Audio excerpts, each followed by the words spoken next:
Hello दोस्तों, welcome to university अड्डा। दोस्तों, आज हम लोग यहाँ पर देखने वाले हैं सामाजिक अध्ययन का क्लास। सामाजिक अध्ययन की बात छोड़िए, यहाँ पे आपको कहीं ना कहीं 7 सालों में अब तक जितने भी क्वेश्चंस आपके बने हैं बहुविकल्प से, हर एक क्वेश्चंस को यहाँ पर हम कवर करने वाले हैं। यह आपका 10 मिनट, 20 मिनट, आधा घंटा, 40 मिनट का क्लास नहीं, यह आपका पूरा का पूरा 1 घंटा का क्लास होने वाला है। अगर आप इस क्लास को देखते हो कंटिन्यू, तो ऐसा कोई भी क्वेश्चंस नहीं होगा कि जो आपसे छूट जाए। इसमें से आपका 15 नंबर, इसमें आपका कहीं ना कहीं पूरा का पूरा जितने भी विकल्प आपके एग्जाम में आएंगे, हर एक क्वेश्चन यहीं से फंसेगा, बाहर से कहीं से और नहीं आएगा। आप इस वीडियो को सेव कर लीजिए, सेव करिए, शेयर करिए, लोडिंग करिए, कुछ भी करिए, लेकिन आपको इस वीडियो को जरूर पूरा वॉच करना है। एक बार नहीं, 2 बार नहीं, 3 बार नहीं, जब तक आप हर एक क्वेश्चंस को अच्छे से देख ना लो, समझ ना लो, तब तक आपको इस वीडियो को पूरा वॉच करना है। क्योंकि इससे अच्छा और इससे बेहतरीन क्लास आपको पूरे यूट्यूब पर कहीं पर भी नहीं मिलने वाला है। यहाँ पे आपका नोट्स भी बनकर रेडी हो चुका है, नोट्स यहाँ पे आपको मिल रहा है, पेपर भी यहाँ पे आपको मिल रहा है। आप क्लास लीजिए, नोट्स लीजिए, पेपर लीजिए, पढ़िए, सॉल्व करिए, याद करिए। कन्फर्म है कि आप जरूर पास होंगे, एक भी विषय में आपका बैक नहीं आएगा। ठीक है, तो आप लोग प्लीज़ इस वीडियो को शेयर कर दीजिएगा। जो हमारे भाई बहन नए हैं, अभी तक चैनल को सब्सक्राइब नहीं किए हैं, सब्सक्राइब कर लें ताकि कोई भी क्लास आपसे मिस ना हो। चलिए फिर शुरू करते हैं आज का पहला क्वेश्चन। आज का आपका पहला क्वेश्चन है, मोहम्मद गौरी ने भारत पर आक्रमण कब किया? मोहम्मद गौरी ने भारत पर आक्रमण कब किया था? 12वीं सदी के अंत में, या फिर 13वीं सदी के अंत में, 14वीं सदी के अंत में, या 11वीं? बताइए इसमें से आपका क्या होगा। अगर बात करें आंसर की, तो इसमें आपका हो जाएगा 12वीं सदी के अंत में। ठीक है, आ वाला आपका बिल्कुल सही हो जाएगा। नेक्स्ट यहाँ पे आपका है, बाबर का देहांत कब हुआ था? 1528 में, 1530 में, या फिर 1532 में, या 1534 में? बताइए बाबर का देहांत कब हुआ था, यहाँ पे आपको बताना है। अगर बात करें आंसर की, तो आपका हो जाएगा 1530 में। कब हुआ था? बाबर का देहांत हुआ था आपका 1530 में। 1530 आपका बिल्कुल सही हो जाएगा। अब दोस्तों यहाँ पर मैं आपको बता दूं कि जो आपका खानवा का युद्ध हुआ था, ठीक है दोस्तों, खानवा, जो आपका खानवा का युद्ध हुआ था, खानवा का युद्ध हुआ था आपका बाबर से ही। ओके दोस्तों, किससे हुआ था? बाबर से ही हुआ था आपके खानवा का युद्ध है। अब यहाँ हम आगे बढ़ते हैं, देखते हैं बाबर नामा बाबर द्वारा लिखी एक क्या है? एक आत्मकथा है, या फिर एक महाकाव्य है, धार्मिक पुस्तक है, या कविताओं का संकलन है? बाबरनामा बाबर द्वारा लिखी गई थी, ये तो पता ही है, लेकिन यह एक आपका क्या है? आपका एक आत्मकथा है। क्या है? बाबरनामा एक प्रकार का आत्मकथा है। चलिए नेक्स्ट आपका है, इबादत खाना का निर्माण किसने करवाया था? अकबर, अलाउद्दीन खिलजी, औरंगजेब, या फिरोज तुगलक? इन चारों में आपका क्या होगा? इन चारों में आपका क्या होगा, यहाँ पे आपको बताना है। अगर बात करें आंसर की, तो आपका हो जाएगा आ, यानी अकबर ने कराया था। ठीक है, इबादत खाना का निर्माण अकबर ने ही कराया था। अब यहाँ देखते हैं क्वेश्चन नंबर 5। पांचवा आपका है, शाहजहां के बचपन का नाम क्या था? शाहजहां के बचपन का नाम क्या था? तो यह नाम आपको पता होगा। बचपन का नाम दोस्तों क्या था आपका? अगर बात करें आंसर की, तो बा वाला आपका बिल्कुल सही हो जाएगा। क्या सही होगा? आपका बा वाला, यानी नंबर 2 आपका बिल्कुल सही हो जाएगा। तो आपको इन सारे क्वेश्चंस को नोट करना है, क्योंकि ऐसे क्वेश्चंस आपको हर बार देखने को नहीं मिलेंगे। आइए दोस्तों, चलिए आगे बढ़ते हैं। अब यहाँ देखते हैं, ग्रांड ट्रंक रोड का निर्माण किसने कराया था? अलाउद्दीन खिलजी, फिरोज तुगलक ने, अकबर ने, या फिर औरंगजेब ने? इन चारों में से आपका क्या होगा? अगर बात करें ग्रांड ट्रंक रोड की निर्माण की, तो इसमें आपके हो जाएंगे शाहजहां। दोस्तों बताइए क्या होगा? इसमें आपके हो जाएंगे शेर शाह। दोस्तों कौन हो गया आपके? आपके होंगे शेर शाह। और इसमें आपको कहीं पर भी शेरशाह नहीं दिख रहे हैं, यानी ये आपके चारों विकल्प गलत हैं। ठीक है, आप लिख लीजिए शेरशाह। ठीक है, शेरशाह जी ने ग्रांड ट्रंक रोड का निर्माण कराया था। शेरशाह आप अपने नोटबुक में नोट कर लीजिए, और ये चारों में से आपका कोई नहीं होगा, आपका हो जाएगा शेरशाह। ठीक है, चलिए आगे बढ़ते हैं। अब यहाँ पे आपका नेक्स्ट होगा, मुगल काल में चित्रकला का उत्कर्ष हुआ। मुगल काल में चित्रकला का उत्कर्ष किसके शासन काल में हुआ, आपको ये बताना है।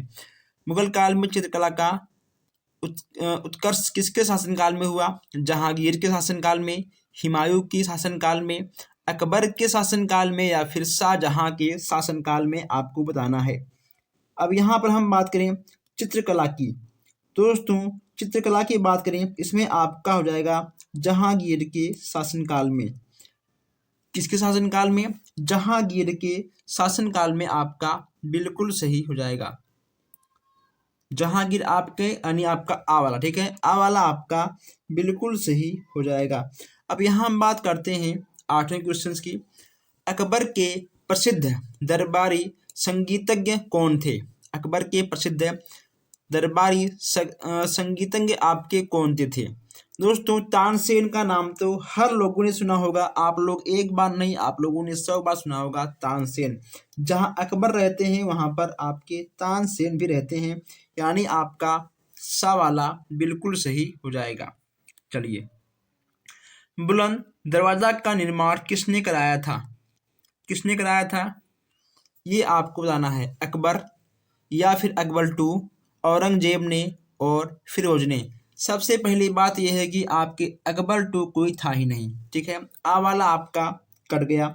अब यहाँ पर बुलंद दरवाजे की बात की जा रही है, तो आपके दोस्तों औरंगजेब भी नहीं थे, और ना आपके थे फिरोज साहब, आपके थे अकबर। ठीक है, अकबर यानी आपका सा वाला बिल्कुल सही हो जाएगा। ना अकबर फर्स्ट, ना अकबर सेकंड, आपका ओनली अकबर। ठीक है, तुजू के बाबरी की भाषा है, उर्दू की भाषा है, हिंदी है, या फिर फारसी, या फिर तुर्की? बताइए इसमें से आपका क्या होगा। तुजुक बाबरी कौन सी भाषा है? इसमें आपका हो जाएगा तुर्की। ठीक है दोस्तों, तुजुक बाबरी आपका एक प्रकार का अरबी भाषा है, यानी आपका दा वाला बिल्कुल सही हो जाएगा। अब यहाँ पर हम लोगों ने 10 क्वेश्चन देख लिए हैं। आइए हम लोग आगे बढ़ते हैं। यहाँ पर आपको बहुत सारे क्वेश्चन देखने को मिलेंगे, हम नहीं चाहते कि आपका कोई भी क्वेश्चन मिस हो। 11वां आपका है, चित्रकला का सर्वाधिक विकास किसके शासनकाल में हुआ था? अलाउद्दीन खिलजी के, जहांगीर के, अकबर के, या फिर औरंगजेब के? आपको बताना है कि चित्रकला का सर्वाधिक निर्माण किसके शासनकाल में हुआ था। इन चारों में आपका क्या होगा? जब दोस्तों यहाँ पे चित्रकला की बात आ गई है, तो इसमें आपका क्या होगा? आपका हो जाएगा जहांगीर के शासनकाल में। जहांगीर के, किसके? जहांगीर आपका सा वाला बिल्कुल सही हो जाएगा। अब यहाँ पर हम देखते हैं 12वां क्वेश्चन से। आपका नेक्स्ट है 12वां क्वेश्चन से।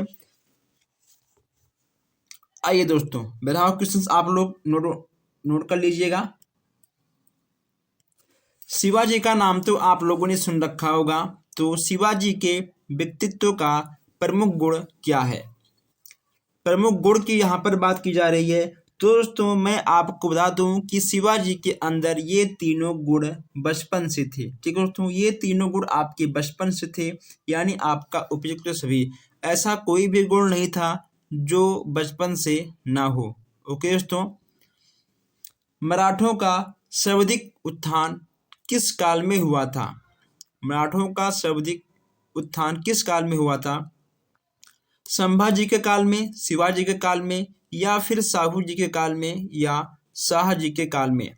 मराठों की बात यहाँ पे की जा रही है, तो अब जहाँ पर दोस्तों मराठे रहेंगे वहाँ पर आपके शिवाजी तो आ ही जाएंगे। ठीक है दोस्तों, आपका हो जाएगा शिवाजी के काल में मराठों का सर्वाधिक उत्थान हुआ था। उत्थान का मतलब ये होता है बढ़ना। ओके दोस्तों, अधिक होना, आगे बढ़ना। शिवाजी का जन्म कब हुआ था? शिवाजी का जन्म कब हुआ था ये भी आपको बताना है। आपका क्या होगा, शिवाजी के जन्म की बात करें तो इसमें आपका हो जाएगा 1627। कब हुआ था, आपका आ वाला बिल्कुल सही हो जाएगा। शिवाजी के पुत्र का क्या नाम था, शिवाजी के पुत्र की बात यहाँ पे की जा रही है। तो आप इन सारे क्वेश्चंस को नोट कर लीजिए, ऐसे क्वेश्चंस आपके एग्जाम में बार बार आते हैं। शिवाजी के पुत्र की बात की जा रही है, तो शिवाजी के पुत्र का नाम था साहू जी। कौन थे, साहू जी आपके थे। ओके दोस्तों, और आपके कौन नहीं होंगे, ना आपके होंगे बालाजी, ना होंगे आपके राठौर जी, मल्हार जी, ये मल्हार राव, ये सब आपके नहीं होंगे, आपके हो जाएंगे साहू जी। ठीक है दोस्तों, शाह जी, शिवाजी, ये सब आपके एक ही खानदान के थे। तो आपका दा वाला बिल्कुल सही हो जाएगा। चलिए अब यहाँ देखते हैं हम 16वां क्वेश्चन। 16वां आपका है, शिवाजी की राज्य व्यवस्था में 8 मंत्रियों की नियुक्ति का नाम क्या था। अलाउद्दीन खिलजी के, जहांगीर के, अकबर के और औरंगजेब के। इसमें से आपका क्या होगा दोस्तों, इसमें से आपका क्या होगा, तो मैं आपको बता दूं कि इसमें से आपका कुछ भी नहीं होगा।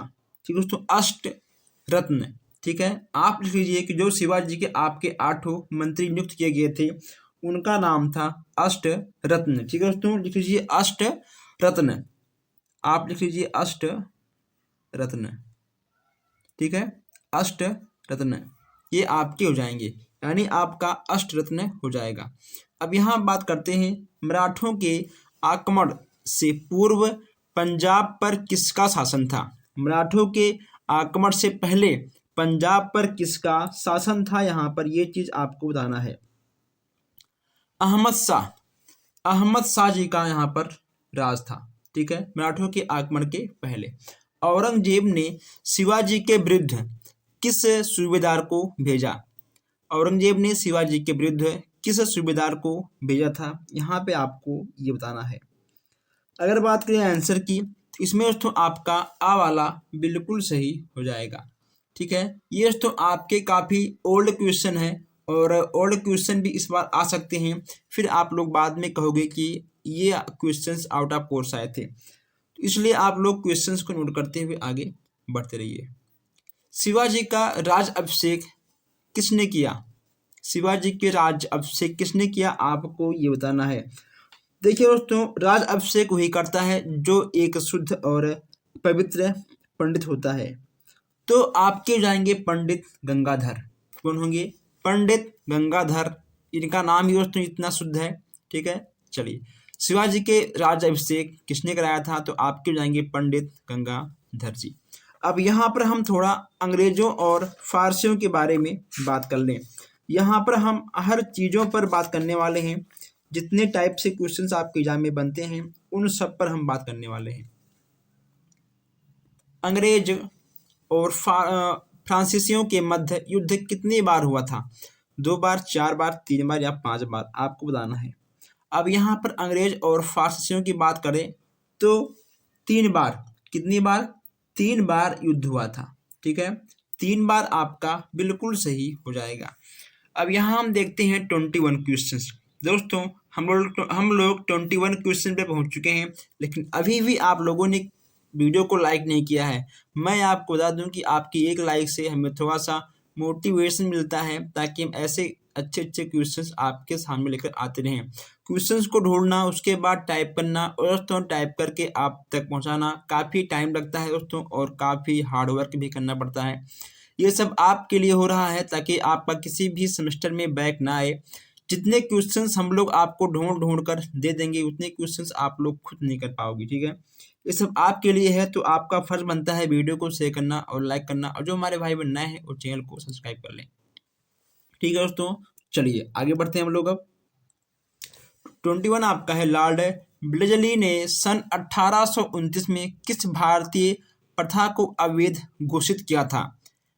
बाल विवाह, दहेज प्रथा या फिर सती प्रथा या उपयुक्त सभी। तो आप जब इन तीनों प्रथा को देखते हो आपको क्या लगता है। दोस्तों देखिए, पहले के ज़माने में बाल विवाह एक हिसाब से सही है, दहेज प्रथा भी अच्छी बात नहीं है, लेकिन दोस्तों सती प्रथा ये सबसे गलत था। अब देखिए ये सती प्रथा क्या होता है। जैसे कि मान लो अगर किसी भी औरत के हस्बैंड का देहांत हो जाता है, ठीक है दोस्तों, मंगेतर का कुछ भी आप जो आपके लैंग्वेज में कहते हो आप, ठीक है, तो उसको समझो। अगर मान लो किसी औरत के पति का देहांत होता है तो उसकी उसके साथ साथ उसके पत्नी को भी जिंदा होने के साथ साथ उसको वहां पर सती यानी उसको भी आग पर बैठकर अपने आप को जाना पड़ता था। तो दोस्तों कहीं ना कहीं सती प्रथा बहुत ही खराब चीज थी, इसी पर इन्होंने अवैध घोषित किया था। अब यहाँ पे आपका है 22, लॉर्ड डलहौजी ने किस प्रदेश पर विजय प्राप्त की थी। लॉर्ड डलहौजी ने किस प्रदेश पर विजय प्राप्त की थी। दोस्तों अगर आपको इतिहास के बारे में और अच्छे से जानना है तो आप यूट्यूब तो देखते होंगे, आप यूट्यूब पर जाइए और उस पर आप लोग बोलिए, उस पर आप टाइप करिए झांसी लक्ष्मीबाई की स्टोरी। तो दोस्तों आपको आपको बहुत सारे कहानियाँ भी मिल जाएंगी और बहुत सारे मूवी भी बन चुकी हैं, तो कहीं ना कहीं आपको वहाँ से कुछ ना कुछ ज़रूर जानकारी मिलेगी। अगर दोस्तों बात करें लॉर्ड डलहौजी ने किस प्रदेश में विजय प्राप्त की थी, तो दोस्तों आपका सिक्किम, पंजाब और वामरण, ये आपके तीनों दोस्तों, वर्मा, पंजाब और सिक्किम, आपके तीनों यानी आपका हो जाएगा दा वाला उपयुक्त सभी। ठीक है, आपका दा वाला बिल्कुल सही हो जाएगा। अब यहाँ हम बात करते हैं विलय नीति का संबंध किससे है। विलय नीति का संबंध आपका किससे है, नाना साहेब से, टीपू सुल्तान से, या फिर डलहौजी से, या हैदर अली से। विलय नीति की बात करें तो इसमें आपका क्या होगा। अगर दोस्तों बात करें इसके आंसर की तो इसमें आपके हो जाएंगे डलहौजी साहब। ठीक है, डलहौजी से है, विलय नीति का संबंध आपका डलहौजी से है। अब यहाँ पर हम बात कर लें थोड़ा सा डाक खाने की। भारत में डाक प्रणाली का आरंभ कब हुआ था, ये आपको यहाँ पर बताना है। डाक सेवा आपका भारत में कब प्रारंभ हुआ था, यही आपसे यहाँ पूछा गया है। तो दोस्तों इसमें आपका सा वाला बिल्कुल सही, ठीक है, हो जाएगा। सा वाला इसमें आपका बिल्कुल सही हो जाएगा। अब यहाँ पर हम थोड़ा बात कर लें विदेशी कंपनियों के बारे में। विदेशी कंपनियों के व्यापारियों केंद्रों को क्या कहा, क्या क्या क्या कहते हैं। जो आपके विदेशी कंपनियां होती हैं व्यापार के लिए आती हैं, उनके केंद्रों को क्या कहते हैं। बंगला, दुकान, काली कट या कोठी। चाहिए इसमें से आपका क्या होगा। आपसे अजीब अजीब टाइप के क्वेश्चंस एग्जाम में पूछे जाएंगे, इसलिए आपको सारे क्वेश्चंस को नोट करते हुए आगे बढ़ना है। इसका हो जाएगा सही उत्तर कोठी। क्या होगा, कोठी यानी आपका दा बिल्कुल सही हो जाएगा। 25 यानी आपका कोठी बिल्कुल सही दोस्तों हो जाएगा। अब यहाँ हम बात करते हैं 26 क्वेश्चंस की। हमारे पास बहुत सारे क्वेश्चन है, बस केवल आपको लगातार देखना है, पढ़ना है और समझना है। समझ में ना आए तो आप हमसे कमेंट बॉक्स में भी पूछ सकते हो। बाय वास्को डी गामा किस तट पर उतरा था। यहाँ पर वास्को डी गामा का नाम आप लोगों ने सुना होगा दोस्तों। वास्को डी गामा किस तट पर उतरा था, ये आपसे पूछा गया है। इसमें आपका हो जाएगा कालीकट दोस्तों, मद्रास, सूरत, कोचीन या फिर कालीकट। इसमें आपका बा वाला यानी आपका हो जाएगा कालीकट। ठीक है दोस्तों, 1608 ईस्वी में किस व्यापारिक कंपनी का तोप सूरत पहुंचा था। इसमें से आपका क्या होगा, पुर्तगालियों का, ईस्ट इंडिया कंपनी का, डचों का या फ्रांसीसियों का। 1608 की बात यहाँ पर की जा रही है, इसमें आपका हो जाएगा 1608 में ईस्ट इंडिया कंपनी थी। ओके दोस्तों, ईस्ट इंडिया कंपनी थी यानी आपका सा वाला बिल्कुल सही हो जाएगा।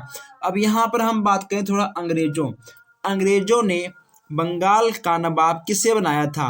अंग्रेजों ने बंगाल का नवाब किसे बनाया था। जब दोस्तों 1600 में अंग्रेजों का राज्य हुआ था, ठीक है, जब वो उनका जो मन था वो हर किसी को पद पर चाहते थे और उतारते भी थे। तो यहाँ पर आपसे पूछा गया है कि अंग्रेजों ने बंगाल का नवाब किससे बनाया है। 28वां बात हो रही है। अगर बात करें इसके आंसर की तो दोस्तों इसका आंसर आपका हो जाएगा मीर कासिम। कौन होगा, आपके हो जाएंगे मीर कासिम साहब, यानी आपका आवाला बिल्कुल सही हो जाएगा।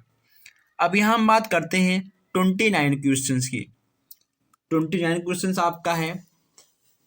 अंग्रेजी तथा फ्रांसीसियों के मध्य कर्नाटक में कितने युद्ध हुए थे? 5, 4, 3 या 2? बताइए।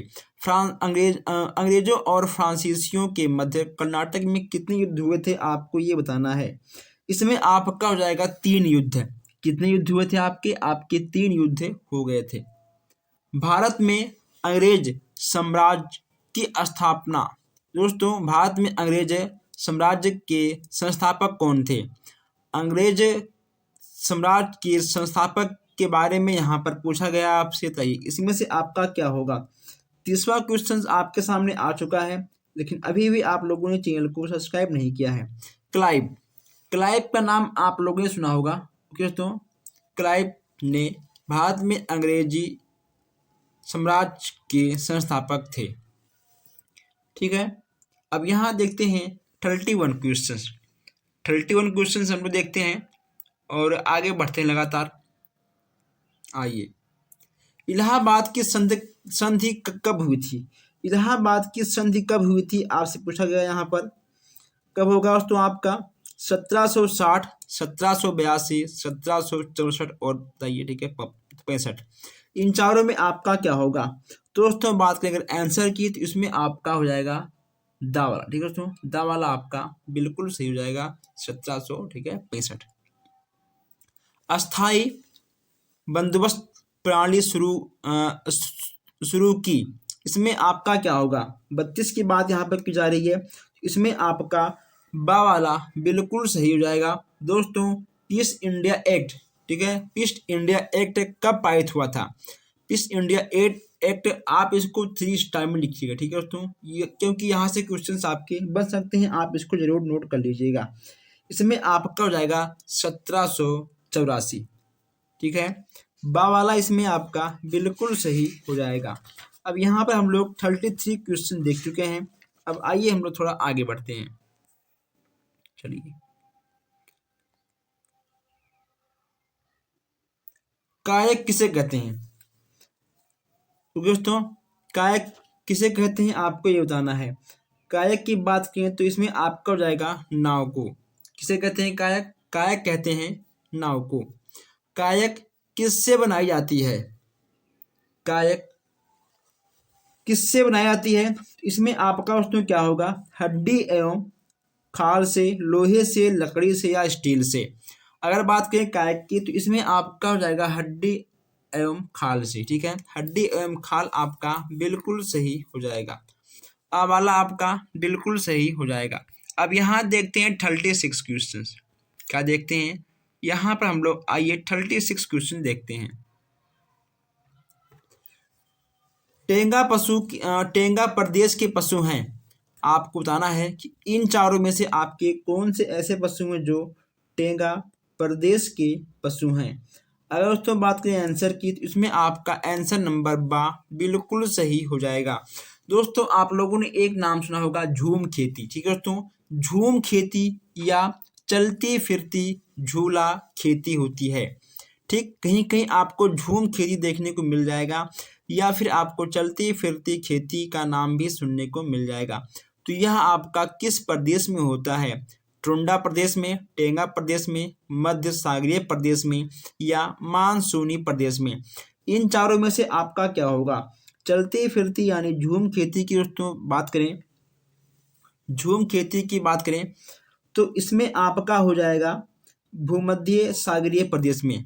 भूमध्य सागरीय प्रदेश में आप झूम खेती लिख सकते हैं। ठीक है दोस्तों, सवाला आपका बिल्कुल सही हो जाएगा। सीसी नामक विषैली मक्खी पाई जाती है। सीसी नामक विषैली मक्खी कहाँ पाई जाती है? सीसी नामक दोस्तों विषैली मक्खी आपको कहाँ मिल जाएगी? ये भी आपकी भूमध्य रेखीय प्रदेश में मिल जाएगी। कहाँ मिल जाएगी? भूमध्य रेखीय, ठीक है, प्रदेश में, यानी आपका आ वाला बिल्कुल सही हो जाएगा। आइए अब यहाँ देखते हैं नेक्स्ट क्वेश्चन से। किस वृक्ष की छाल से मलेरिया की दवा कुनेन बनाई जाती है? मलेरिया की दवा दोस्तों कौन सी दवा है? कुनेन। ठीक है, यहाँ पे आपको एक क्वेश्चन में 2 क्वेश्चन देखने को मिल रहा है। अब यहाँ पर कुनेन की बात करें तो इसमें आपका हो जाएगा सिनकोना। ठीक है दोस्तों, ये क्वेश्चन आपके टेट के एग्जाम में 2 से 3 बार आए हुए हैं, आप इसको नोट कर लीजिए। श्वेत निवासियों का कब्रगाह किसे कहा जाता है? ठीक है, कब्रगाह किसे कहा जाता है, इसमें आपका क्या होगा? श्वेत निवासियों की बात की जा रही है, दक्षिणी अमेरिका, अफ्रीका, गिनी तट या ब्राजील, इसमें आपका क्या होगा? अगर बात करें आंसर की, इसमें आपका जाएगा गिनी तट। ठीक है, इसमें आपका आ वाला बिल्कुल सही हो जाएगा। अब आइए दोस्तों, हम लोग थोड़ा सा और आगे बढ़ते हैं और यहाँ पर देखते हैं मरुस्थलीय प्रदेश हैं। मरुस्थलीय प्रदेश आपके कौन कौन से हैं? इनमें से आपका क्या होगा? इनमें से आपका क्या होगा? इसमें दोस्तों आपका हो जाएगा सहारा मरुस्थल। सहारा मरुस्थल का नाम तो आप लोगों ने सुना होगा, तो मरुस्थलीय प्रदेश में आपके सहारा मरुस्थल आ जाएंगे, यानी आपका आवाला बिल्कुल सही हो जाएगा। अब यहाँ पर हम बात करते हैं 42 क्वेश्चंस का। 2 कुबड़ वाले ऊँट कहाँ पाए जाते हैं? बताइए, 2 कुबड़ के ऊँट आपको कहाँ पाए जाते हैं? मलेशिया में, टेंगा प्रदेश में, अफ्रीका में या मानसूनी प्रदेश में? दोस्तों आप लोगों ने एक कुबड़ का ऊँट तो देखा होगा, लेकिन यहाँ पर 2 कुबड़ों की ऊँट के बारे में बात की जा रही है। ये आपके हो जाएंगे मंगलोरिया में, ओके दोस्तों, मंगोलिया में। ठीक है दोस्तों, यानी आपका हो जाएगा ठीक है, मंगोलिया की बात यहाँ पर की जा रही है, तो मंगोलिया आपका बिल्कुल सही हो जाएगा। अफ्रीका, टेंगा प्रदेश, मानसूनी प्रदेश, ये आपके 3 नहीं होंगे, आपके हो जाएंगे ठीक है दोस्तों, आपका हो जाएगा मंगोलिया। आइए, उत्तरी ध्रुव पर पहुंचने वाले पहले व्यक्ति कौन थे? उत्तरी ध्रुव पर पहुंचने वाले पहले व्यक्ति कौन थे? Robert Pierre. ठीक है दोस्तों, यानी आपका दावाला बिल्कुल सही हो जाएगा। चलिए, अब यहाँ बात करते हैं एशिया के किस प्रदेश के निवासी किर्गिज कहलाते हैं? टेंगा प्रदेश, मराठी प्रदेश, टुंडा प्रदेश या इनमें से कोई नहीं। बहुत ही अच्छा क्वेश्चन दोस्तों, और बहुत ही सटीक क्वेश्चन है, आपको इसका उत्तर जरूर देना पड़ेगा। अब दोस्तों मैं आपको बता दूं कि ऐसे क्वेश्चंस आपको बार बार नहीं मिलने वाले हैं, इसलिए आप लोग क्वेश्चंस को नोट करते हुए और आगे बढ़ते रहिए। अगर दोस्तों कोई किसी भी क्वेश्चन में आपको कोई भी डाउट दिखे तो आप हमसे बेहिचक कमेंट बॉक्स में पूछ सकते हो कि आखिर इसका उत्तर ये नहीं होगा और ये होगा। ओके दोस्तों, इसमें आपका हो जाएगा, इसमें दोस्तों आपका क्या होगा? इसमें आपका हो जाएगा इनमें से कोई नहीं। ठीक है दोस्तों, इनमें से आपका कोई नहीं हो जाएगा, यानी आपका दा वाला बिल्कुल सही हो जाएगा। विश्व का कितने प्रतिशत टीन एशिया से निकाला आता है? टीन की बात यहाँ पे की जा रही है कि विश्व की कितने प्रतिशत टीन एशिया से निकाला आता है? 50%, 70%, 90 या 100%? इसमें से आपका क्या होगा? इसमें आपका हो जाएगा 70%। कितना दोस्तों? 70% आपका बिल्कुल सही हो जाएगा। अब हम लोग यहाँ पर 46 क्वेश्चन देखने वाले हैं।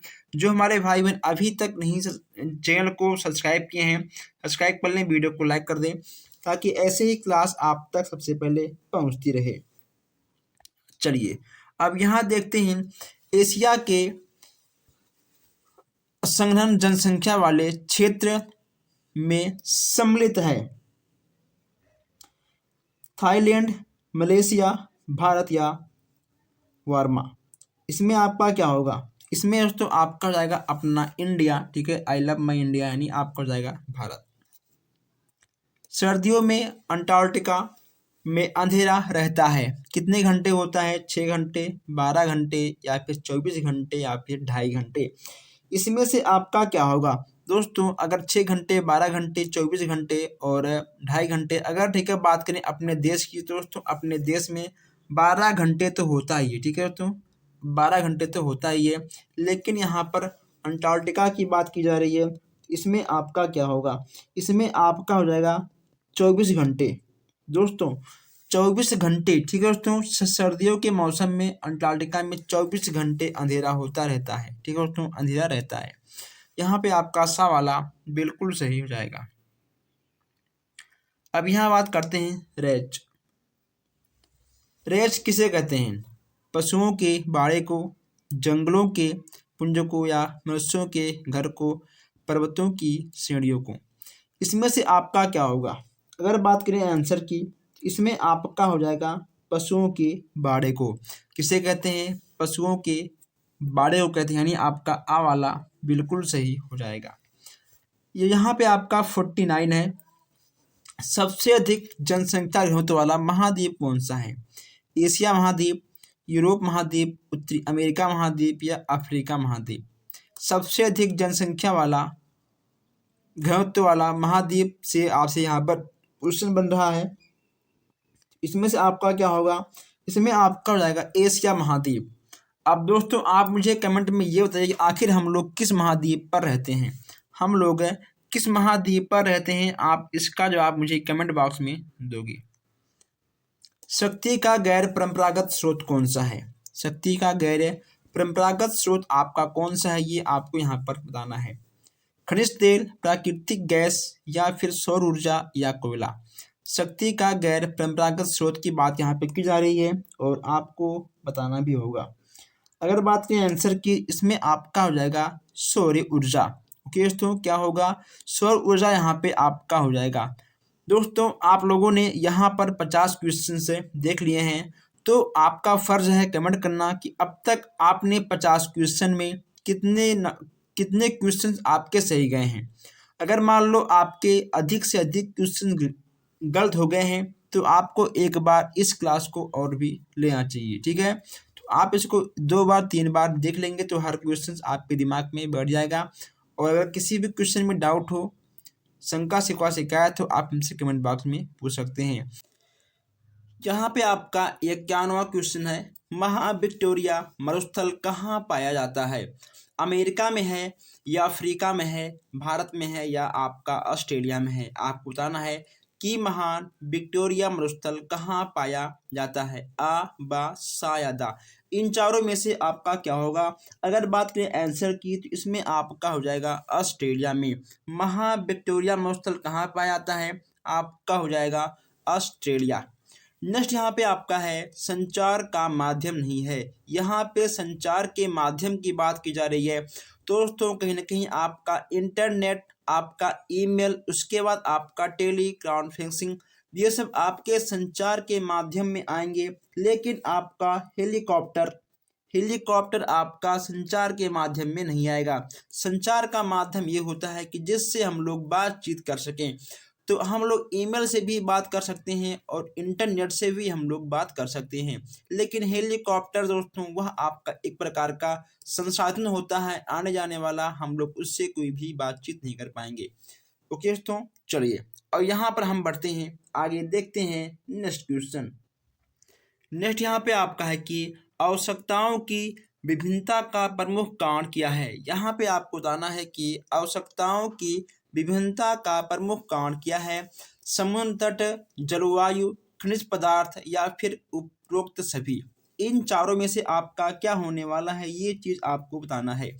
तो मैं आपको बता दूं कि आवश्यकताओं की विभिन्नता का प्रमुख कारण आपका हो जाएगा उपरोक्त सभी। ये आपके तीनों हो जाएंगे, समुद्र तट, जलवायु और खनिज पदार्थ, ये तीनों चीज़ हमारे काम आते हैं।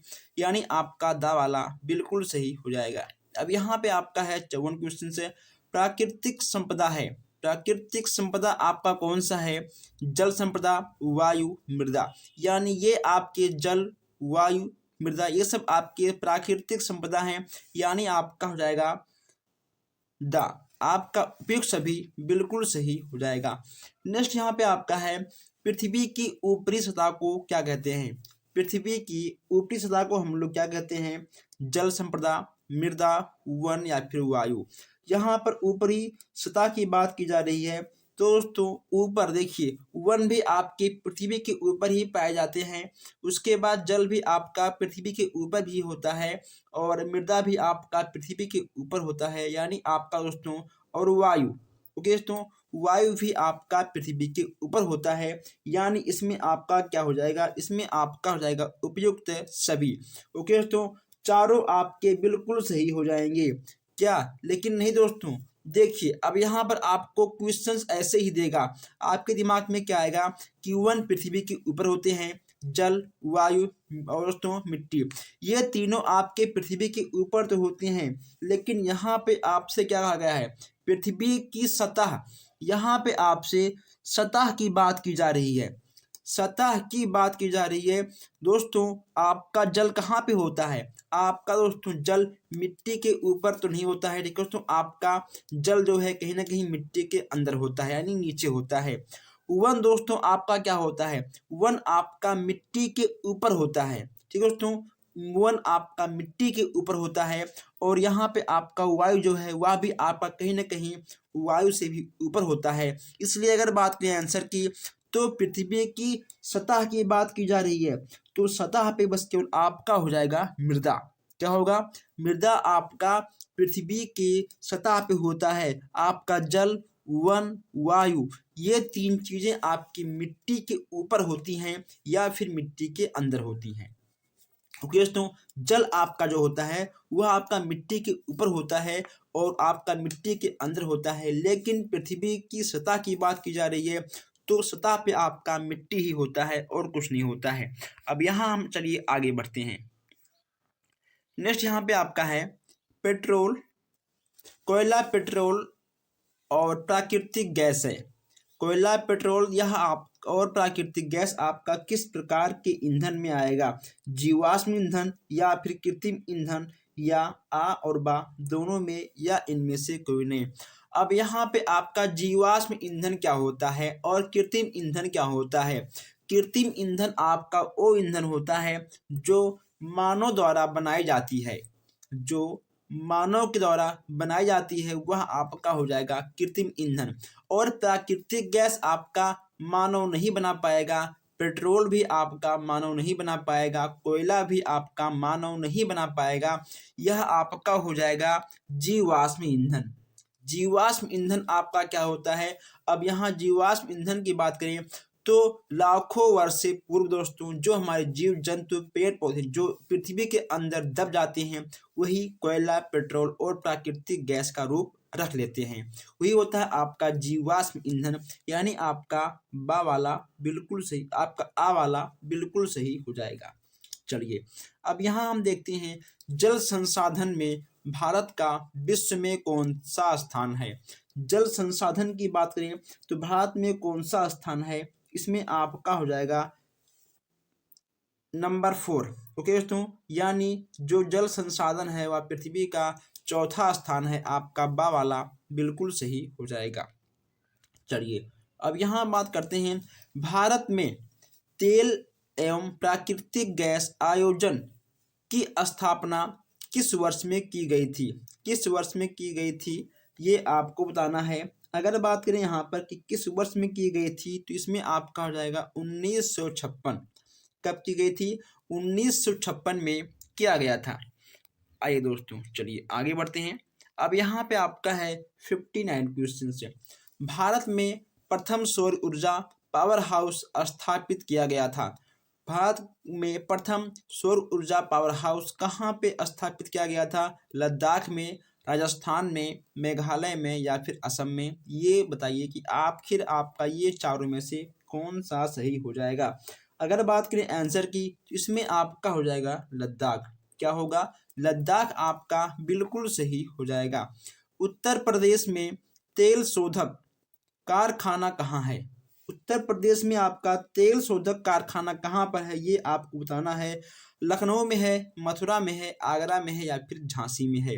दोस्तों उत्तर प्रदेश में तेल शोधक कारखाना आपका मथुरा में है। कहाँ पर है, मथुरा में है। तो मैं आपको बता दूं आगरा में स्थित आपका ताजमहल, दोस्तों आगरा में स्थित आपका जो ताजमहल है वह दोस्तों कहीं ना कहीं मथुरा के जो तेल शोधक कारखाने हैं वहाँ से जो दोस्तों आपकी वायु प्रदूषण निकलते हैं उसके बाद जो वर्षा होती है दोस्तों और वही आपके प्रदूषण ताजमहल पर गिरता है और कहीं ना कहीं उसका रंग पीला हो रहा है। तो अगर पूछे आपसे कि ताजमहल का रंग पीला क्यों पड़ रहा है तो दोस्तों कहीं ना कहीं आपको ध्यान रखना है कि ताजमहल के पास सटे मथुरा के तेल शोधक कारखानों की वजह से ताजमहल का रंग पीला पड़ रहा है। तो इसमें आपका बा वाला बिल्कुल सही हो जाएगा। यहाँ देखते हैं 61 क्वेश्चन हैं। भारत में सबसे अधिक तांबा कहाँ निकाला जाता है? सुंदरगढ़ में, सिंहभूमि में, या फिर मयूरभंज में, या फिर आगरा में? बताइए इसमें से आपका क्या होगा। 61 की बात हम कर रहे हैं। इसमें आपको बताना है कि आखिर सबसे अधिक आपका तांबा कहाँ निकाला जाता है। अगर बात करें आंसर की, इसमें आपका हो जाएगा सिंहभूमि में। कहाँ पे? इसमें आपका बा वाला बिल्कुल सही हो जाएगा। नेक्स्ट यहाँ पे आपका है अमीर गुलाल। दोस्तों अबीर गुलाल में उड़ता हुआ हल्का रंगीन पदार्थ में क्या होता है? गेरू, चांदी, अभ्रक या बर्ग? अगर बात करें दोस्तों, जब हम लोग अबीर गुलाल को उड़ाते हैं तो जो हमें उड़ता हुआ पदार्थ मिलता है उसमें आपका हो जाएगा अभ्रक। क्या होगा? अभ्रक आपका बिल्कुल सही हो जाएगा। कर्नाटक के केगा में स्थित है। कर्नाटक के केगा में क्या दोस्तों स्थित है? विद्युत उत्पादन केंद्र, परमाणु ऊर्जा उत्पादन केंद्र, एल्युमिनियम उत्पादन केंद्र, रेल इंजन उत्पादन केंद्र। तो दोस्तों कर्नाटक के केगा में क्या स्थित है ये आपको बताना है। अगर बात करें आंसर की, इसमें आपका हो जाएगा परमाणु ऊर्जा उत्पादन केंद्र। क्या होगा? परमाणु ऊर्जा उत्पादन केंद्र आपका बिल्कुल सही हो जाएगा। पर्वतीय वनों में वृक्ष पाए जाते हैं। पर्वतीय वनों में वृक्ष पाए जाते हैं बांस के, सिनकोना के, नारियल के, या फिर ओक के। इन चारों में से आप बताना है कि पर्वतीय वनों में वृक्ष पाए जाते हैं दोस्तों कहाँ पे।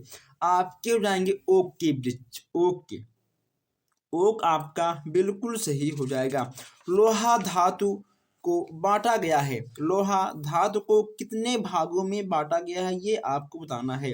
लोहा को कितने भागों में बांटा गया है ये आपको यहाँ पर बताना है। 3 भागों में, 4 भागों में, 5 भागों में, या फिर 7 भागों में? दोस्त बताइए कितने भागों में बांटा गया है। इसमें आपका हो जाएगा 4 भागों में। कितने भागों में? लोहा के धातु को यहाँ पर 4 भागों में बांटा गया है। अगर दोस्तों मान लो आपसे पूछ ले कि लोहा को कितने भागों में बांटा गया है, तो दोस्तों आपका क्या होगा? आपका 4 भाग बिल्कुल सही हो जाएगा। आइए दोस्तों अब हम लोग आगे बढ़ते हैं। नेक्स्ट यहाँ पे आपका है, एक मिनट, नेक्स्ट यहाँ पे आपका है कि रूबी अभ्रक पाया जाता है। रूबी अभ्रक कहाँ पे पाया जाता है? राजस्थान में, उत्तर प्रदेश में, झारखंड में, या फिर आगरा में? रूबी अभ्रक कहाँ पाया जाता है ये यहाँ पे आपको बताना है। अगर बात करें आंसर की, इसमें आपका हो जाएगा झारखंड में। कहाँ दोस्तों? झारखंड आपका बिल्कुल सही हो जाएगा। अब यहाँ पे हम देखते हैं 67 विश्व में मैग्नीज उत्पादन में भारत किस स्थान पर है? मैग्नीज विश्व में मैग्नीज उत्पादन पर भारत किस स्थान पर है? पहले पर है, दूसरे पर, तीसरे पर, या फिर चौथे पर है? आपको बताना है कि आखिर अपना इंडिया विश्व में मैग्नीज उत्पादन पर कितने स्थान पर है। इसमें आपका हो जाएगा नंबर 2 पे। दोस्तों दूसरे स्थान पर है। बहुत अच्छा। ओके दोस्तों, सा वाला आपका बिल्कुल सही हो जाएगा। ये क्वेश्चन तो आपको पता ही होगा, इसका आंसर क्या होगा। भारत में परमाणु ऊर्जा केंद्र कहाँ पे स्थित है? भारत में परमाणु ऊर्जा केंद्र कहाँ पे स्थित है दोस्तों? इसका आंसर तो आपको पता ही होगा। अब यहाँ पे आपको बताना है तारापुर, नरोरा, या फिर रावण भाटा में। इसमें आपका क्या होगा? अगर दोस्तों बात करें आंसर की, तो इसमें आपका आ और सा, इसमें आपका आ और सा दोस्तों बिल्कुल सही होगा। यहाँ पे आपका लिखा गया है बा, लेकिन तो यहाँ पे आप बा काट दीजिए, यहाँ पे आप लिखिए सा। ठीक है, यहाँ पे आप लिखिए सा, यानी आपका ये दोनों आपका बिल्कुल सही हो जाएगा, यानी आपका बा वाला सही हो जाएगा। चलिए आगे बढ़ते हैं। भारत में प्रमुख चावल उत्पादन किस प्रदेश में है? भारत में प्रमुख चावल उत्पादन किस प्रदेश में है? तारापुर, राजस्थान, नरोरा, या फिर पश्चिम बंगाल? अगर आपको कहीं पर भी दोस्तों चावल दिख जाए, अगर कहीं पर भी आपको चावल दिख जाए, तो आपको क्या करना है? आपको सबसे पहले पश्चिम बंगाल में ही टिक करना है। पश्चिम बंगाल आप लोग नोट कर लीजिए, इसका आंसर आपका कभी भी नहीं चेंज होगा। चावल की बात करें तो पश्चिम बंगाल पे आपको टिक करना चाहिए। नेक्स्ट यहाँ पे आपका है, भारत बांग्लादेश से मुख्यतः आयात करता है। भारत बांग्लादेश से किन चीज़ों का आयात करता है? ऊन का, कागज का, पेट्रोलियम का या फिर जूट का? आप इसको ट्रिक से भी जान सकते हो। देखिए दोस्तों, पहले आप ये देखिए कि अपने देश में क्या क्या चीज़ हैं। अपने देश में पेट्रोल भी है दोस्तों, पेट्रोल ठीक है दोस्तों। पेट्रोल जो है आपका तो है नहीं बांग्लादेश में। आपका ऊन दोस्तों अपने देश में है, कागज़ भी अपने देश में है। लेकिन देखिए दोस्तों, जूट, जूट की बात करें तो जूट हम सबको कहाँ से मिलता है? जूट हम सबको मिलता है बांग्लादेश से। जूट हमको कहाँ से मिलता है? जूट मिलता है हम सबको बांग्लादेश से, यानी आपका जूट बिल्कुल सही हो जाएगा। हम लोग यहाँ पर 70 क्वेश्चन देख चुके हैं, लेकिन अभी भी हमारे कुछ भाई बहन ऐसे हैं जो लोग बिना सब्सक्राइब के ही वीडियो को लगातार, क्लास को लगातार ले रहे हैं। मैं आपसे एक बार बोल दूं कि आप सब्सक्राइब कर लीजिए, वरना आगे आने वाले बड़े बड़े क्लास दोस्तों 1 घंटे, 2 घंटे, 6 घंटे के जो क्लास हम आपको देंगे, अगर आपने उन सब क्लास को नहीं लिया होगा या फिर नहीं लोगे तो कहीं ना कहीं दोस्तों आपका बैक आना कन्फर्म है। इसीलिए मैं कहता हूँ आपसे कि सब्सक्राइब कर लीजिए, ताकि हर वीडियो का, हर क्लास का नोटिफिकेशन आप तक सबसे पहले पहुँचे, ठीक है, ताकि आप हर क्लास ले पाओ और दोस्तों कहीं ना कहीं आपका किसी भी सब्जेक्ट में, किसी भी सेमेस्टर में बैक ना आए। तो अगर आप चाहते हो कि आपका किसी भी सेमेस्टर में बैक ना आए तो आपको हर क्लास को लेना पड़ेगा और आपको चैनल को सब्सक्राइब भी करना पड़ेगा। ग्रीन इंडिया मिशन कब प्रारंभ हुआ था? 2013 में, 2012 में, 2014 में या 2011 में? ग्रीन इंडिया मिशन की बात यहाँ पे की जा रही है। तो ग्रीन इंडिया मिशन की बात करें, इसमें आपका दोस्तों सा वाला बिल्कुल सही हो जाएगा, ठीक है, वर्ष 2014 में। रागीगंज कोयला खान कहाँ पे स्थित है? पश्चिम बंगाल में या फिर बिहार में या झारखंड में या फिर उड़ीसा में? बताइए, इन चारों में आपका क्या होगा? रागीगंज कोयला खान कहाँ पे स्थित है? पश्चिम बंगाल, बिहार, झारखंड या उड़ीसा? इन चारों में आपका क्या होगा? आपको इसका सही उत्तर दे देना है। अगर बात करें चावल की, अगर दोस्तों बात करें हम लोग यहाँ पर कोयले की, इसमें आपका दोस्तों क्या होगा? इसमें आपका हो जाएगा कोयला का पश्चिम बंगाल में। क्या दोस्तों होगा? पश्चिम बंगाल में, ठीक है। कोयला आपका चावल क्या होगा? पश्चिम बंगाल, ठीक है, पश्चिम बंगाल। आप कोयला और चावल दोस्तों लिख लीजिए पश्चिम बंगाल, ठीक है। कोयला की बात करें या फिर पश्चिम, या फिर आपका बात की चावल की, ये आपके दोनों पश्चिम बंगाल में हो जाएंगे। ओके दोस्तों, चलिए अब यहाँ पर हम आगे बढ़ते हैं और देखते हैं कुछ नए क्वेश्चन। चलिए दोस्तों आइए, अब यहाँ पर हम बात करते हैं कि देश का सबसे बड़ा राष्ट्रीयकृत प्रतिष्ठान क्या है। दोस्तों यहाँ पे आप लिख लीजिए प्रतिष्ठान, ठीक है दोस्तों, यहाँ पे आप लिख लीजिए प्रतिष्ठान। देश का सबसे बड़ा राष्ट्रीयकृत प्रतिष्ठान क्या है? रेलवे, रोडवेज, वायु परिवहन या फिर जल परिवहन? तो अगर इंडिया की बात करें, अपने देश की बात करें, तो दोस्तों हर किसी को पता है कि रेलवे सबसे अधिक इनकम अपने देश को रेलवे से ही होता है। ओके दोस्तों, आपका रेलवे का मालगाड़ी हो या फिर स्लीपर दोस्तों कुछ भी हो, यानी कुल मिलाकर रेलवे का ही नाम आएगा। नरोरा परमाणु ऊर्जा केंद्र कहाँ पे स्थित है? तारापुर में, नरोरा में या फिर राजस्थान में या उत्तर प्रदेश में? आपको ये बताना है कि नरोरा परमाणु ऊर्जा कहाँ पे स्थित है। अगर परमाणु ऊर्जा की बात करें, इसमें से आपका हो जाएगा उत्तर प्रदेश। नरोरा परमाणु ऊर्जा केंद्र कहाँ पे स्थित है? हमारे उत्तर प्रदेश में ही स्थित है। जहाँ पे आप बैठे हो और जहाँ पे आप बैठकर इस वीडियो को देख रहे हो, उसी उत्तर प्रदेश में स्थित है। धात्विक पदार्थ के अंतर्गत आते हैं, धात्विक पदार्थ के अंतर्गत कौन कौन से आते हैं? लोहा, तांबा, सोना या उपयुक्त सभी? ये चीज़ें आपको बताना है। अगर बात करें धात्विक पदार्थ के अंतर्गत के बाद, इसमें आपका हो जाएगा उपरोक्त सभी। ओके दोस्तों, यानी आपका दा वाला बिल्कुल सही हो जाएगा। धात्विक पदार्थ के अंतर्गत आपका लोहा, तांबा, सोना, ये आपके 3 चीज़ें आ जाते हैं। आइए दोस्तों, अब यहाँ पर हम बात करते हैं नकदी फसल कौन सा है। नकदी फसल आपका वो फसल होता है जिन फसल से बस केवल दोस्तों किसान अपने आय करते हैं। गन्ना, गेहूं, चाय और दालें। अगर बात करें नकदी फसल दोस्तों, आप अपना सामान बेचिए, आपको नगद पैसे मिल जाएंगे। यह आपका आएगा गन्ने के अंतर्गत। ठीक है, गन्ना आपका नकदी फसल के अंतर्गत आ जाएगा। संसद का तात्पर्य आपका क्या है? लोकसभा है। लोकसभा, राज्यसभा या फिर राष्ट्रपति, या फिर आपका राज्यसभा, लोकसभा या फिर राज्यसभा, ये चारों में से आपका क्या होगा? तो अगर दोस्तों हम संसद की बात करें, हम इन क्वेश्चंस को आगे डिस्कस कर चुके हैं। ओके दोस्तों, इन क्वेश्चंस पर हम आगे डिस्कस कर चुके हैं।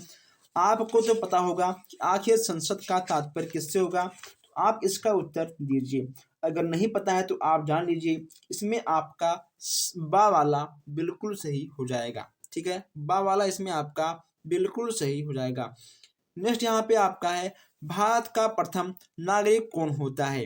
भारत का प्रथम नागरिक दोस्तों कौन होता है, हम इसमें क्या बताएं? इसमें दोस्तों आपको पता होगा कि आखिर भारत का प्रथम नागरिक दोस्तों कौन होता है। ठीक है, इसमें आपको पता है। अगर आपको नहीं मालूम है तो मैं आपको बता दूं, इसका होगा आंसर आपका सा। ठीक है, सा वाला आपका बिल्कुल सही हो जाएगा। ऐसे ही सिंपल सिंपल क्वेश्चंस आपको देखने को मिल जाएंगे एग्जाम में, इसलिए मैं कहता हूं कि आप लोग चैनल को सब्सक्राइब कर लीजिए, क्योंकि यहाँ पर आपको हर टाइप के क्वेश्चन देखने को मिलेंगे। न्यायपालिका का कार्य नहीं है। न्यायपालिका का कार्य इसमें से क्या नहीं है, आपको ये बताना है।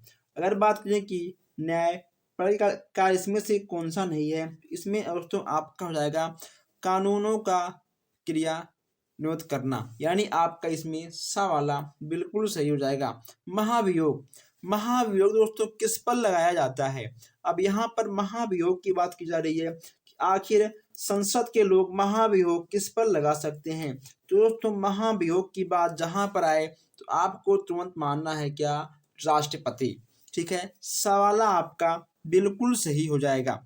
सवाला आपका बिल्कुल सही हो जाएगा। अब यहाँ हम देखते हैं 81 क्वेश्चन। संसद का उच्च सदन का द्वितीय सदन है। संसद का उच्च सदन का द्वितीय सदन आपका कौन सा है? लोकसभा है या फिर आपका राज्यसभा है, या आपका आ और सा, यानी आपका लोकसभा राज्यसभा दोनों है, या फिर इसमें से आपका कोई नहीं। इसमें दोस्तों आपका क्या होगा? तो अगर उच्च सदन की बात करें, इसमें आपका हो जाएगा राज्यसभा, यानी आपका सवाला बिल्कुल सही हो जाएगा। नेक्स्ट यहाँ पे हम बात करते हैं कि राष्ट्रपति, राष्ट्रपति पद के नामांकन के लिए कितने प्रस्तावों एवं अनुमोदकों की आवश्यकता होती है? इसमें से आपका क्या होगा? इसमें दोस्तों आपका हो जाएगा 50 प्रस्तावक और 50 अनुमोदकों, यानी आपका 50-50 दोनों होना चाहिए, यानी आपका सा वाला बिल्कुल सही हो जाएगा। राष्ट्रपति द्वारा राज्यसभा में कितने सदस्य को मनोनीत किया जाता है? 14, 2, 15 या 12? इन चारों में से आपका क्या होगा? अगर बात करें आंसर की, इसमें आपका हो जाएगा दा वाला इसमें आपका बिल्कुल सही हो जाएगा। चलिए अब यहाँ देखते हैं 84 क्वेश्चन से। राज्यसभा का प्रदेश सभापति कौन होता है? राज्यसभा का सभ्य प्रदेश सभापति आपका कौन होता है? इसमें आपके हो जाएंगे उप राष्ट्रपति, यानी आपका बा वाला बिल्कुल सही हो जाएगा। नेक्स्ट यहाँ पे हम बात करते हैं कि भारत में शासन का प्रमुख होता है। दोस्तों शासन प्रशासन में आपका सबसे प्रमुख कौन होता है? इसमें दोस्तों बात की जा रही है, ठीक है, भारत की, तो इसमें आपके हो जाएंगे प्रधानमंत्री। ठीक है दोस्तों, आपके हो जाएंगे प्रधानमंत्री। और इस समय वर्तमान प्रधानमंत्री कौन है? आपको कमेंट बॉक्स में इसका जवाब देना है। अगर आपको पता है तो, अगर आपको नहीं पता है तो आप पूछिए, हम आपको बताएंगे। और जो हमारे भाई बहन नए हैं, उन्होंने अभी तक वीडियो को लाइक नहीं किया है, ठीक है, लाइक कर दीजिए। आपके एक लाइक से हमें थोड़ा सा मोटिवेशन मिलता है और अधिक कुछ नहीं मिलता है, इसलिए मैं आपसे कहता हूं कि लाइक करिए, ताकि ऐसे ही अच्छे अच्छे क्वेश्चन दोस्तों ढूंढ ढूंढ कर टाइप कर कर आप तक हम पहुंचाएं, ताकि किसी भी विषय में आपका बैक ना आए। आइए दोस्तों, अब यहाँ पर हम देखते हैं 86 क्वेश्चन हैं। केंद्र सरकार की व्यय का प्रमुख मत कौन सा है? अगर बात करें आंसर की दोस्तों, इसमें आपका हो जाएगा उपयुक्त सभी, यानी आपका ये तीनों ही बिल्कुल सही हो जाएंगे। निम्न में से कौन सा प्रत्यक्ष कर है? अब ये दोस्तों आपका प्रत्यक्ष कर आपका कौन सा होगा? आयकर, बिक्री कर, मनोरंजन कर या फिर उत्पादन शुल्क? कर आपका दोस्तों क्या होता है? टैक्स, ठीक है। प्रत्यक्ष कर यानी आपका टैक्स आपका यहाँ पर बात किया जा रहा है, इसमें आपका हो जाएगा आयकर। दिखने वाला, ओके दोस्तों, दिखने वाला टैक्स आयकर आपका बिल्कुल सही हो जाएगा। निम्न में से आपका अप्रत्यक्ष कर कौन सा नहीं है? अप्रत्यक्ष कर आपका कौन सा नहीं है, ये आपको इसमें बताना है। अगर बात करें कि कौन सा इसमें आपका अप्रत्यक्ष कर नहीं है, इसमें आपका हो जाएगा निगम कर। क्या होगा इसमें दोस्तों? आपका निगम कर हो जाएगा, ठीक है, यानी आपका दावाला बिल्कुल सही हो जाएगा। आइए आगे बढ़ते हैं। राज्य का आय का स्रोत नहीं है, राज्य का आय का स्रोत आपका कौन सा नहीं है? व्यापार कर, मनोरंजन कर या फिर स्टाम्प शुल्क या फिर आयकर, इसमें से आपका कौन सा नहीं होगा? अगर बात करें राज्य के कि राज्य का कौन सा शुल्क नहीं है दोस्तों, इसमें आपका हो जाएगा दोस्तों, इसमें आपका क्या होगा? इसमें आपका हो जाएगा दोस्तों, एक मिनट, शायद थोड़ा सा क्वेश्चन में मिस्टेक है और मैं देख लूँ कि आखिर क्वेश्चन में हल्का सा मिस्टेक है, उसी चीज़ को मैं यहाँ पर देख रहा हूँ दोस्तों। इसमें आपका बिल्कुल सही है, इसमें आपका हो जाएगा आयकर, इसमें आपका हो जाएगा आयकर, यानी आपका दा वाला बिल्कुल सही हो जाएगा। अब यहाँ पर हम बात करते हैं कि आयात निर्यात पर वाला शुल्क आपका किसके अंतर्गत आएगा? अब यहाँ पर आपसे आयात और निर्यात की बात की जा रही है, इसमें आपका दोस्तों हो जाएगा सीमा शुल्क। क्या होगा दोस्तों? सीमा शुल्क, यानी आयात अगर अगर देखो तो आप किसी भी सामान को एक राज्य से दूसरे राज्य में पहुंचाओगे या फिर बेचने जाओगे, तो वहाँ पे आपको सीमा शुल्क देना पड़ेगा। अगर दोस्तों एग्जाम्पल की बात करें तो आप लोगों ने देखा होगा कि अगर दोस्तों आप किसी भी दोस्तों डिस्ट्रिक्ट से अगर दोस्तों अलग जा रहे हो, जैसे अगर दोस्तों मान लो आप कानपुर या फिर अगर आप लखनऊ जा रहे हो, तो आपको टोल टैक्स देना पड़ता है। तो दोस्तों आपका टोल टैक्स आप इसे एग्जाम्पल में समझ सकते हो। आइए अब हम यहाँ देखते हैं 91 क्वेश्चन से। 91 आपका यहाँ पर है, भूमि पर लगने वाला स्टाम्प शुल्क है, व्यापार कर, स्टाम्प शुल्क, मनोरंजन कर या फिर निबंध शुल्क, इसमें से आपका क्या होगा? भूमि कर की यहाँ पर बात की जा रही है, तो दोस्तों भूमि कर की बात करें, इसमें आपका हो जाएगा निबंध शुल्क, यानी आपका दावाला बिल्कुल सही हो जाएगा। उत्तर प्रदेश में सरकार द्वारा बिक्री कर समाप्त कर व्यापार कर को किस सन में लागू किया गया था? उत्तर प्रदेश में सरकार द्वारा बिक्री कर को समाप्त कर व्यापार कर लगाया गया दोस्तों, किस सन में, ये आपको बताना है। इसमें आपका हो जाएगा 1994। कब लगाया गया था? आपका हो जाएगा 1900, ठीक है, 94, यानी आपका आवाला बिल्कुल सही हो जाएगा। किस कर को केंद्रीय सरकार नहीं लगाती है? आइए दोस्तों, किस कर को केंद्रीय सरकार नहीं लगाती है? आपको बताना है आय, बिक्री, मनोरंजन या फिर निगम, इसमें से आपका क्या होगा? इसमें दोस्तों आपका हो जाएगा मनोरंजन कर, यानी आपका सवाला बिल्कुल सही हो जाएगा। ओके दोस्तों, अब सवाला आपका बिल्कुल सही हो जाएगा। प्रत्यक्ष कर प्राय लगाते दोस्तों, प्रत्यक्ष कर प्राय आपके लगाए जाते हैं किस वर्ग में? किस वर्ग में आपके हमेशा प्रत्यक्ष कर लगाए जाते हैं, ये आपको बताना है। इसमें आपका दोस्तों हो जाएगा धनी वर्ग पर, ठीक है, धनी वर्गों पर आपके प्रत्यक्ष कर लगाए जाते हैं। नेक्स्ट यहाँ पे आपका है केंद्र सरकार की आय की स्रोत कौन सा नहीं है। जो हमारे केंद्र सरकार हैं उनका आय किस स्रोत से नहीं होता है। इसमें आपका हो जाएगा भू राजस्व, यानी आपका दावाला बिल्कुल सही हो जाएगा। क्या होगा इसमें तो आपका दावाला बिल्कुल सही हो जाएगा। अब यहाँ हम थोड़ा देखते हैं पंचवर्षीय योजनाओं पर। मैं आपको बता दूं कि यहाँ पर तो आपके मिक्स क्वेश्चन पूछे जाते हैं, इसीलिए हमने यहाँ पर हर क्वेश्चन को ढूंढ कर और दोस्तों यहाँ पर हमने मिक्स क्वेश्चन आपको देने की पूरी कोशिश की है। पंचवर्षीय योजना आपका कब आरंभ हुआ था। पंचवर्षीय योजना आपका कब आरंभ हुआ था ये आपको यहाँ पर बताना है। तो इसमें आपका हो जाएगा 2 अप्रैल 1951। ओके तो 1951 आपका बिल्कुल सही हो जाएगा। नेक्स्ट यहाँ पे आपका है द्वितीय पंचवर्षीय में सर्वाधिक बल दिया गया है। इसमें आपका क्या होगा दोस्तों, क्लास थोड़ा लंबा बन रहा है इसलिए मैं यहाँ पे थोड़ा तेज चलने की कोशिश कर रहा हूँ। इसमें आपका हो जाएगा खाद्यान्न आत्मनिर्भर पर। ओके तो इसमें आपका आ वाला बिल्कुल सही हो जाएगा। दोस्तों थोड़ा सा क्लास लंबा जाएगा लेकिन आप लोगों को जितने भी क्वेश्चन मिलेंगे आपको बहुत ही अच्छे और नए क्वेश्चन मिलेंगे। ठीक है। भारतीय आय निर्यात बैंक की स्थापना की गई थी दोस्तों, कब की गई थी आपको ये बताना है। कब की गई थी आपको ये बताना दोस्तों। इसमें आपका हो जाएगा 1982। क्या होगा इसमें आपका हो जाएगा 1982। नेक्स्ट आपका है यहाँ पर है कि 1935 में किस भारतीय बैंक की स्थापना की गई।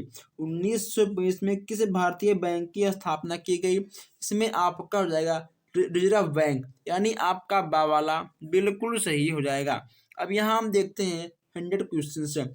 देश की मुद्रा की पूर्ति नियमित करता है। देश की मुद्रा की पूर्ति नियमित कौन करता है। इसमें आपका हो जाएगा भारतीय रिजर्व बैंक।